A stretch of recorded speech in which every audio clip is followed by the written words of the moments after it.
पहले हमने सीखा अकाउंटिंग प्रिंसिपल्स का मीनिंग क्या होता है, पर्पस क्या है, क्या दो पार्ट्स में डिवाइडेड है, अकाउंटिंग कॉन्सेप्ट्स क्या होते हैं, अकाउंटिंग कन्वेंशंस क्या होती हैं, नेसेसिटी क्या है। उसके बाद अब हम करेंगे एक एक करके सारे अकाउंटिंग प्रिंसिपल्स। पहले अकाउंटिंग अजम्पशंस कवर करेंगे, फिर अकाउंटिंग कन्वेंशंस। अकाउंटिंग अजम्पशंस और अकाउंटिंग कॉन्सेप्ट्स एक ही बात होती है। What are the fundamental accounting assumptions? Number one, going concern assumption. आप कोई भी प्रिंसिपल कर रहे हो तो सबसे पहले उसका मीनिंग समझ आना चाहिए। ट्राई करना चाहिए कि जो भी प्रिंसिपल है उसको दो पार्ट्स में या तीन पार्ट्स में हम ब्रेक कर पाए, अंडरस्टैंडिंग बेटर हो जाएगी। सबसे पहले तो वो प्रिंसिपल कहता क्या है, मीनिंग और स्टेटमेंट ऑफ द प्रिंसिपल। फिर उसके बाद उसका इम्पैक्ट अकाउंटिंग ट्रीटमेंट पे क्या होगा, इम्प्लीकेशन उसके, मतलब अकाउंट्स में उसको कैसे यूज करेंगे उस प्रिंसिपल को। और एग्जाम्पल, हमेशा कोई भी प्रिंसिपल करो उसका एग्जाम्पल आपको जरूर आना चाहिए। Number one, going concern assumption. According to this assumption, it is assumed, fundamental accounting assumptions और कॉन्सेप्ट्स क्या है, हम अज्यूम करेंगे कि ये तो आपने अप्लाई कर ही रखे होंगे। It is assumed that business shall continue for a foreseeable period and there is no intention to close the business or scale down its operations significantly. There is no intention to close the business or scale down its operation significantly. मतलब accounting करते वक्त ये assume किया जाएगा business shall continue for a foreseeable, for a very long period of time. There is no intention to close the business or scale down its operations significantly. ये assume किया जाएगा कि आपका बिजनेस सालों साल चलता रहेगा चलता रहेगा। अब इसका इम्पैक्ट अकाउंटिंग पे क्या आएगा, it is because of this concept that a distinction is made between capital expenditure, that is expenditure that will give us benefit for a long period of time, and revenue expenditure, one whose benefit will be consumed or exhausted within the accounting period.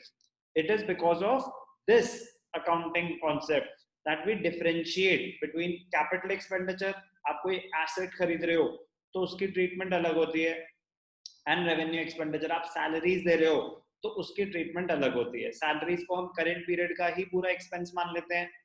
On the other hand asset कह रहे नहीं, ये तो long life है इसकी, ये तो 5 साल चलेगा, ये तो 10 साल चलेगा, इसको एसेट मानो और हर साल थोड़ा थोड़ा डेप्रिशिएट करो।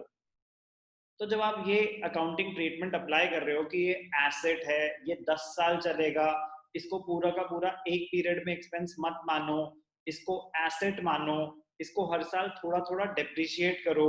तो जब आप ये ट्रीटमेंट फॉलो कर रहे हो तो इनडायरेक्टली आप ये भी तो अज्यूम कर रहे हो कि आपका बिजनेस उतने साल चलेगा। गोइंग कंसर्न अजम्पशन की वजह से ही हम ये अकाउंटिंग कर पाते हैं कि फिक्स्ड एसेट है, मशीन है, 10 साल चलेगी, तो इसको 1 करोड़ की आपने मशीन खरीदी, लेट अस अज्यूम 10% उसकी डेप्रिसिएशन है, तो 1 करोड़ का 10% 10 लाख डेप्रिसिएशन हो गया। तो डेप्रिसिएशन का एक्सपेंस 10 लाख हर साल दिखाएंगे। तो इसका मतलब पूरा का पूरा 1 करोड़ हम करेंट पीरियड का एक्सपेंस नहीं मान रहे, उसको 10 साल में स्प्रेड कर रहे हैं। तो ये भी तो अज्यूम कर रहे हैं कि 10 साल बिजनेस भी चलेगा, तभी तो 10 साल उसकी डेप्रिसिएशन दिखा पाओगे। एक्चुअली बिजनेस चलेगा कि नहीं चलेगा वो किसी को भी नहीं पता, बट ये अज्यूम करा जाएगा कि आपका बिजनेस सालों साल चलेगा अकाउंटिंग पॉइंट ऑफ व्यू से। तो अकाउंटिंग इसीलिए कैपिटल एक्सपेंडिचर और रेवेन्यू एक्सपेंडिचर को डिफरेंशिएट करते हैं कि ये लॉन्ग टर्म बेनिफिट देगा, इसको कैपिटल एक्सपेंडिचर मानो, एसेट की ट्रीटमेंट करो। ये शॉर्ट टर्म बेनिफिट देगा, ये रेवेन्यू एक्सपेंडिचर है, करंट पीरियड का एक्सपेंस दिखा।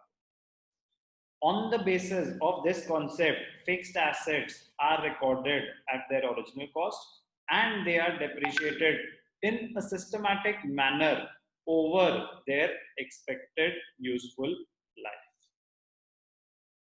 एग्जाम्पल क्या है इसका, एग्जाम्पल यही है जो अभी हमने डिस्कस करा, बेस्ट एग्जाम्पल ये होता है एसेट का। For example, a machine purchased is expected to last 10 years. The cost of the machinery is spread on a suitable basis over the next 10 years for ascertaining the profit or loss for each year. For example, आपने machine खरीदी 1 करोड़ की, इस example को हम complete कर लेते हैं। 1 करोड़ की आपने मशीन खरीदी, ठीक है।